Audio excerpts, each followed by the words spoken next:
Hello दोस्तों, कैसे आप सब। स्वागत है आपका हमारे फिर से यूट्यूब चैनल गोविंद ज्ञान में। चलिए आज हम बात करें बिहार विधानसभा सचिवालय में एक बहुत अच्छी वैकेंसी निकल कर आई हुई है, उसी के बारे में हम बात करेंगे और आपको पूरी जानकारी देंगे कि क्या आपका एज क्राइटेरिया है, क्या योग्यता मांगा गया है, कौन से पोस्ट पर आपका पद निकल गया है बिहार सचिवालय में और कितना सीट तक है, उसके बारे में आपको पूरी जानकारी देंगे। अगर आपको ये जानकारी थोड़ा सा भी अच्छा लगे तो मेरे चैनल को लाइक सब्सक्राइब जरूर कीजिएगा। चलिए शुरू करते हैं, आपको पूरा नोटिफिकेशन पढ़ के बताते हैं कि क्या दिया गया है।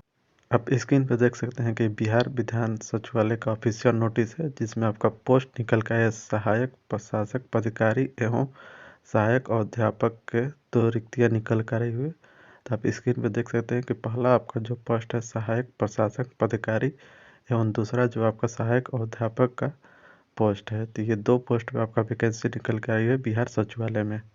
बिहार सचिवालय में बहुत अच्छी खासी वैकेंसी है, तो ये आपका 2 पोस्ट पर वैकेंसी निकल कर आई हुई है। चलिए आपको हम रजिस्ट्रेशन बता सकते हैं कि आपका कब से यह फॉर्म फिलअप होगा। तो आप स्क्रीन पर देख सकते हैं कि फॉर्म फिलअप का डेट आपका 29/1/2024 को 11 बजे से दिया गया है। वहीं आपका जो है 15/2/2024 को है और अपना 15/2 के बाद अगर रजिस्ट्रेशन करते हैं तो आपका पेमेंट जो होगा 17 तारीख तक लास्ट कर सकते हैं। अच्छी वैकेंसी निकल कर आई है बिहार सचिवालय में। चलिए आपको थोड़ा सा स्क्रॉल कर जानकारी दे देते हैं कि कितना पोस्ट निकल कर आया है, कितने कोटि के सभी वर्गों के लिए। सबसे पहले हम बात करते हैं पेमेंट, जो आपका सैलरी मिलेगा। जो आपका मिलेगा सहायक प्रशासन पदाधिकारी का वेतन लेवल 7 का मिलेगा, जिसमें आपका स्टार्टिंग सैलरी रहेगा 44,900 से 1,42,000 तक आपका सैलरी मिलेगा।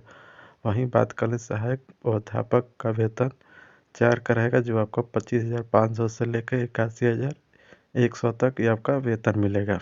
तो आप वेतन देख सकते हैं कितना अच्छे खासा वेतन आपका मिलने वाला है। तो चलिए आप वेतन जान लें और आपका ये रजिस्ट्रेशन जो स्टार्ट होगा 29 तारीख से आपका फॉर्म फिलअप होने लगेगा ऑनलाइन। इसका लास्ट डेट जो है 15 तक है। आपका परीक्षा भुगतान आपका 17 तक कर सकते हैं। तो चलिए आपको हम टोटल सीट बता देते हैं कि कितना सीट ऑफ नंबर निकला हुआ है और किस कोटि में कितना सीट का आरक्षण रखा गया है।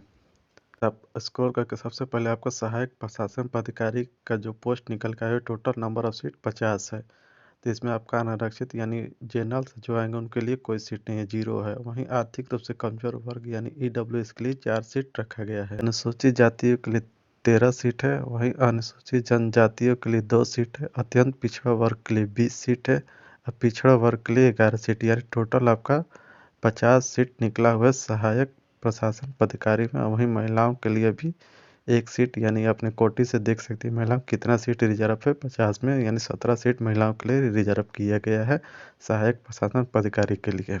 वहीं आपका जो दूसरा पोस्ट है सहायक अध्यापक के लिए, वहीं अनारक्षित यानी जनरल के 2 सीट रखे गए। आर्थिक रूप से कमजोर वर्गों के लिए कोई सीट नहीं। अनुसूचित जातियों के लिए 0 सीट है। अनुसूचित जनजातियों के लिए 0 सीट है। वहीं अत्यंत पिछड़ा वर्ग के लिए 1 सीट रखा गया है। अत्यंत पिछड़ा वर्ग के लिए 1 सीट, यानी इसमें टोटल आपका 4 सीट निकला गया है। महिलाओं के लिए कोई सीट नहीं है, जिसमें आपका पोस्ट का नाम है सहायक अध्यापक। तो इसमें आपका टोटल नंबर सीट 4 दिया गया है और कोई सीट का जनरल नहीं है। चलिए आप योग्यता के बारे में हम बात कर लेते हैं।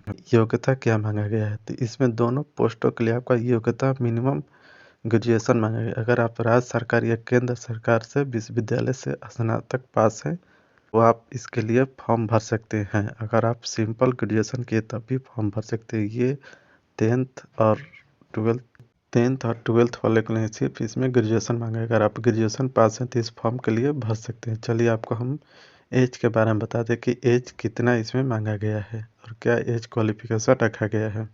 चलिए अब हमको OMR सीट पे, ये आपका ऑफलाइन एग्ज़ाम होगा। OMR सीट पर ये एग्ज़ाम होगा, ये आपका ऑनलाइन नहीं ऑफलाइन एग्ज़ाम होगा जो OMR बेस्ड रहेगा। इसमें जो आपका परीक्षा होगा 2 पेपर होगा, एक प्री होगा एक मेंस होगा, जिसमें आपका टोटल नंबर ऑफ रहेगा 100 प्रश्न रहेगा, 400 अंकों का रहेगा। इसमें आपका नेगेटिव मार्क भी दिए गए, यानी एक गलत उत्तर पे आपका 1 अंक कट जाएगा। इसमें नेगेटिव मार्क भी है। ऐसे क्वेश्चन पूछे जाएंगे। समान अध्ययन से आपका 40 होगा। गणित से आपका 30 नंबर का पूछा जाएगा। वहीं मानसिक जाति यानी रीजनिंग से भी 30 नंबर का क्वेश्चन पूछा जाएगा। कुछ ज़्यादा सिलेबस नहीं दिया है। जो भी स्टूडेंट अभी तक तैयारी में लगे उनके लिए बहुत अच्छी खासी वैकेंसी है, तो आप फॉर्म को जरूर भरिएगा। हम आपको एज के बारे में बता दें कि इसमें एज क्या रखा गया है, तो थोड़ा सा स्क्रॉल करके एज के बारे में हम बता सकते हैं। तो थोड़ा सा स्क्रॉल करते हैं, एज के बारे में आपको पूरी जानकारी देते हैं। अगर आपको ये जानकारी थोड़ा सा भी अच्छा लगे तो मेरे चैनल को लाइक सब्सक्राइब जरूर कीजिएगा। चलिए आपको एज के बारे में बता दे रहे हैं। थोड़ा सा स्क्रॉल कर रहे हैं और एज के बारे में आपको पूरी जानकारी दे देते हैं कि आपका एज कितना रखा गया है। ये बिहार सचिवालय में टोटल 4 पोस्टों पे वैकेंसी निकली है। आपका पहला नोटिफिकेशन है, आपको दूसरा नोटिस के बारे में जल्द ही आपको तुरंत सूचना देंगे हम। तो चलिए आपको एज के बारे में बता दे रहे हैं कि आपका एज का कितना योग्यता रखा गया है। तो आप देख सकते हैं कि एज का इसमें टोटल न्यूनतम उम्र है जो 21 वर्ष रखा गया है और समान वर्गों के लिए 37 वर्ष रखा गया है और अनारक्षित अत्यंत पिछड़ा वर्ग महिलाओं के लिए 40 और वहीं अनुसूचित जनजातियों के लिए पुरुषों के लिए 42 साल उम्र रखा गया है। तो ये आपका उम्र सीमा हो गया। चलिए आपको हम फॉर्म फीस के बारे में बता दें कि फॉर्म फीस आपको कितना लगेगा इसमें। तो फॉर्म फीस के बारे में आपको पूरी जानकारी देते चलिए आपको फॉर्म फीस बता दे रहे हैं कि अगर आप बिहार के निवासी हैं, अगर आप इसका फॉर्म भरना चाहते हैं तो आपका 600 रुपये रखेगा फॉर्म फीस के बारे में। अगर आप किसी भी जाति से आते हैं तो आपका फॉर्म फीस 600 रुपये रखा गया। वहीं महिलाओं का फॉर्म फीस 150 रुपये रखा गया है। तो इसमें फॉर्म फीस भी बहुत ज़्यादा रखा गया है और महिलाओं के लिए कुछ कम फॉर्म फीस रखा गया है। अगर आपको ये जानकारी थोड़ा सा भी अच्छा लगा हो तो मेरे चैनल को लाइक सब्सक्राइब जरूर कीजिएगा। मिलते हैं नेक्स्ट वीडियो में। जय हिंद।